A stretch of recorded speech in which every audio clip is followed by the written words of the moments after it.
Have you ever walked away from a conversation replaying everything you wish you said? Maybe someone had crossed a boundary. Maybe there was a misunderstanding. Or maybe it was finally time for you to speak up. And instead, you smiled, you nodded, and you stayed quiet. Then, hours or maybe even years later, you think, why didn't I just say something? Here's what I want you to know. The moment it mattered most that you went quiet, that wasn't a confidence problem. It was your nervous system doing exactly what it's learned to keep you safe, to keep you protected. So welcome back to the Rise with Anita podcast, or welcome if you're new here.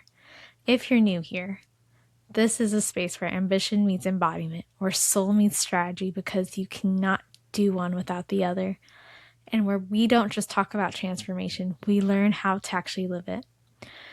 Over the past several weeks, we've been talking about safety. We've been talking about boundaries, survival.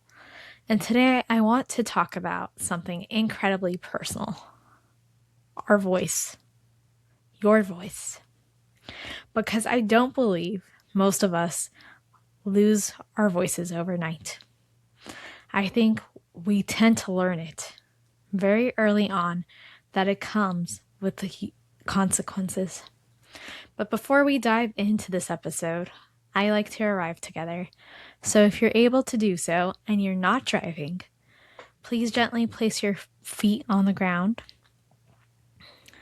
And we're going to have you relax your shoulders, release any tension you might have in the jaw.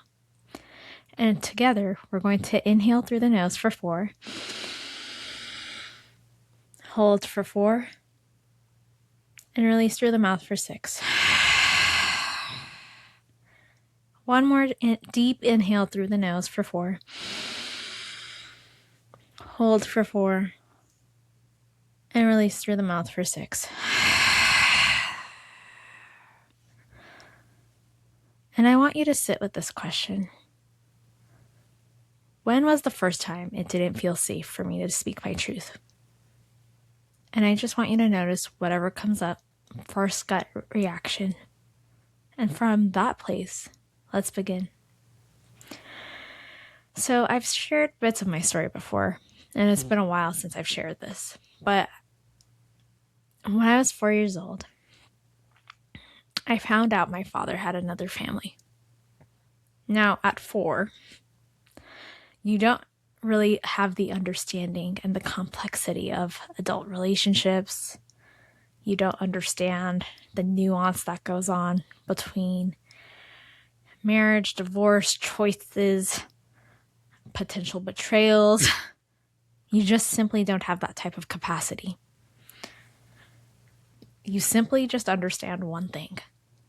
My daddy doesn't live with me. And from that, I had made a story. And I remember asking where he was, why he wasn't home, and eventually learning about that other family. Another life that he had created. And while I don't consciously remember every single detail, I do remember what my body learned in that moment. That was my first freeze response. I had gone silent. I wasn't screaming. I wasn't crying. I was just quiet because I didn't have the words to actually process this new news to me that he had another family, another life.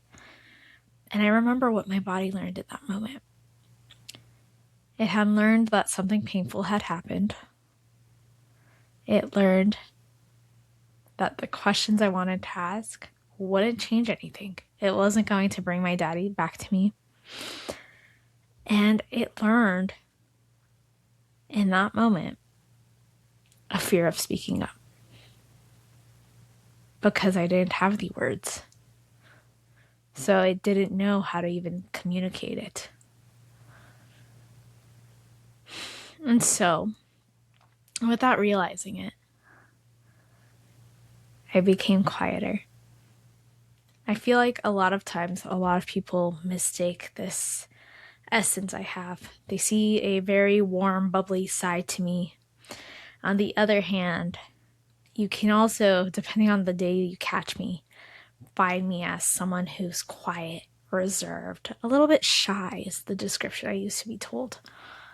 And the reason for that is because it depends on the environment, and it depends if I need to scan my environment for safety. But here's the thing. No one had actually explicitly told me, hey, don't speak up. Don't tell me how you're feeling. In fact, it was the opposite. My mom was telling me, sweetie, what are you feeling? How do you feel about this? Is there anything you want to say? And I just didn't have the words. Because my nervous system concluded in that moment, it isn't safe for me to express that I need this person in my life. It isn't safe for me to ask. It isn't safe for me to actually say how I really feel. Now, to be fair, I also didn't really know how I really felt in that moment because it was such a shock. Again, I didn't have the capacity to really speak to it. Now, in the weeks that followed, the one emotion I could quickly gauge with was anger, because that felt justified. It felt reasonable. But to admit that this person who should have chosen me, who should have been there for me, having not been there, well, it made it a little bit different. It made me hurt. But I didn't have that word or the capacity to really understand why I was in such pain and the shock that came from it all. Now, looking back, I don't necessarily think that's the first time I lost my voice. I think, and I know, that that was the first time that my body decided silence felt safer than expression, because it was an easier way of approaching it. And here's what fascinates me. Most women think they're struggling with communication. I don't. I think they're struggling to feel safe communicating. Two different things. Because if you express yourself growing up, you might have been criticized, judged, dismissed, or ignored. Or even maybe you were made to feel like you're being dramatic. We all carry these stories that come up with why we don't feel safe to express using our voice. And if you were in a place where maybe you felt responsible for someone's emotions, then your body begins to learn something, that silence equates to safety. So maybe, like me, you struggle with asking for help because growing up, it felt like the safer option to take care of it yourself, or no one came to help you when you needed it. Maybe you don't express your needs because they weren't met, so you found a way to meet them yourself. Maybe you avoid conflict, and I know this one was a big one for me, because conflict feels dangerous. It puts you in a state of fight or flight. Maybe you apologize for speaking because you're afraid to take up space. And it's easier than actually allowing yourself to receive. None of these are personality traits, but they are adaptations that we've made. But here's the issue.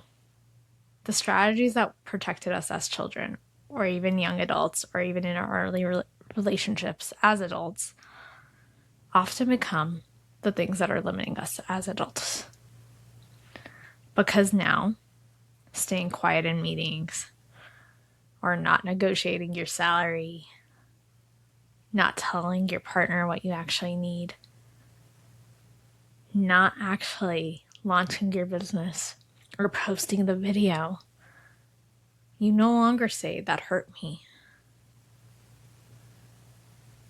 I disagree.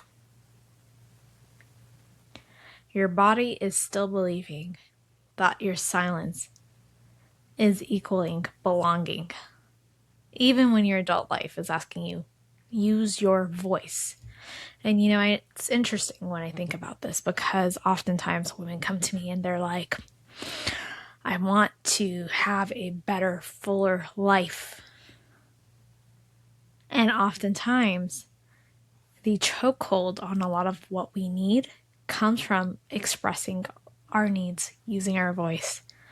It comes from expressing the boundaries. It comes from expressing who we are. And here's the thing.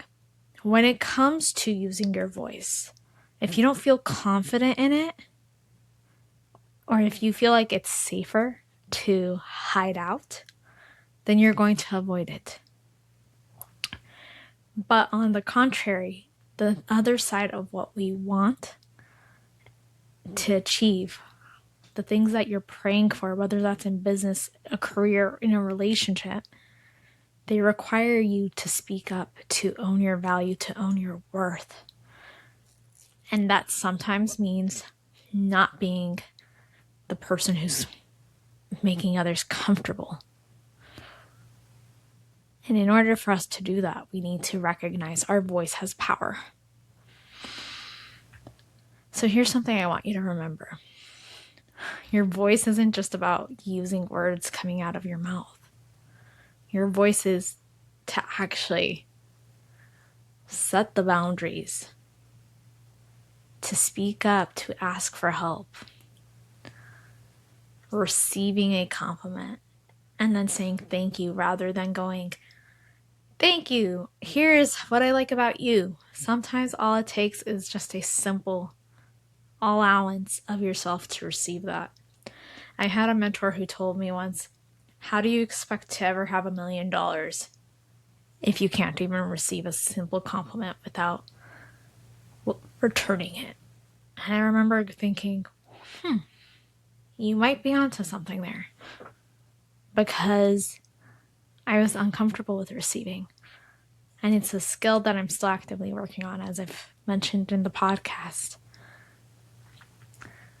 You see, sometimes using our voice requires us to say no, to say, hey, I want more of this, or I don't like that.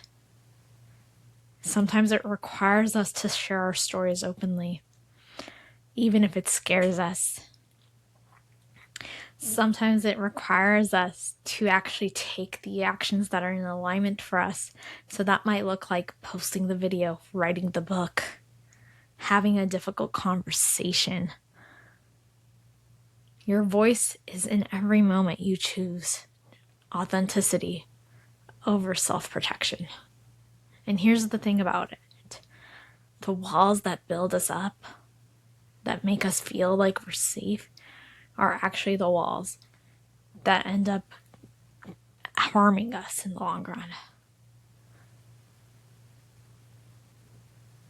Because they keep us in the same place.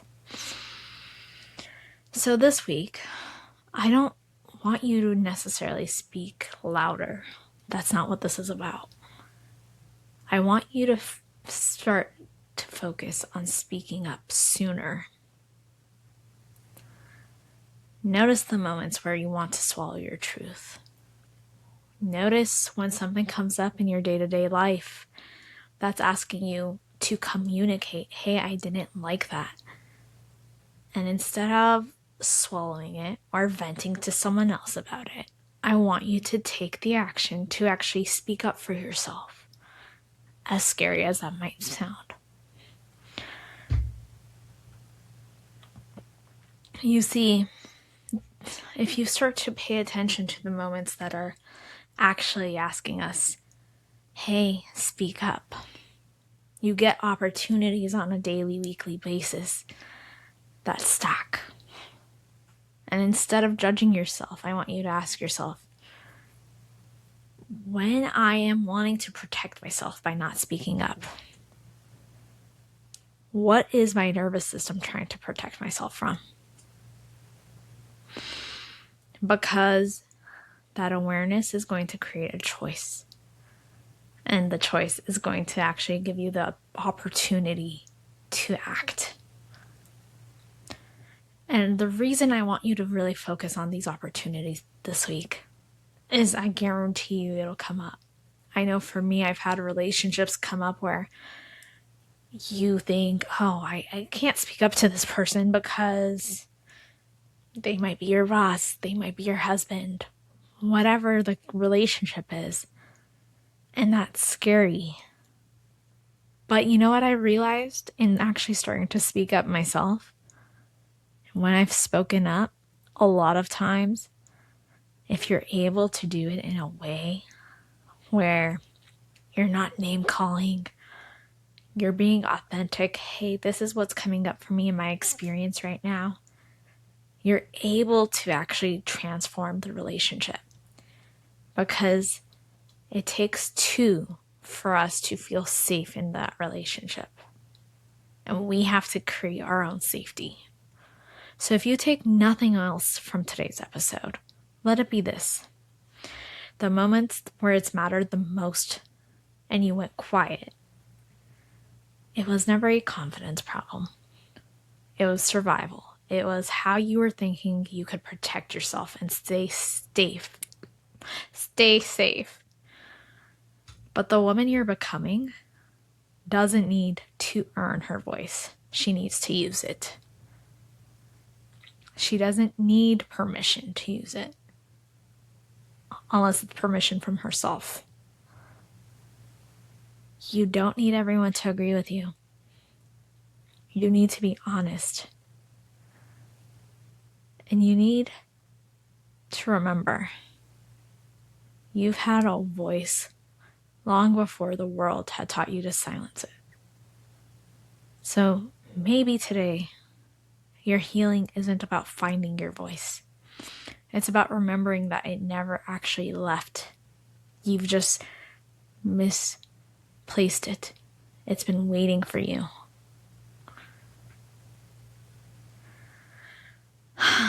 So you have to remember, we create our safety.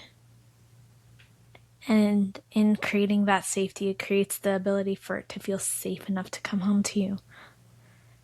If this episode resonated with you, send it to someone who's spent years swallowing her truth to keep everyone else comfortable.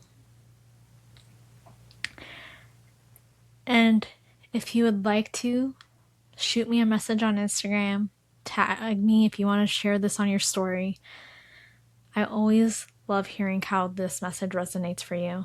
And until next time, keep choosing the woman you're becoming. I'll see you in the next episode.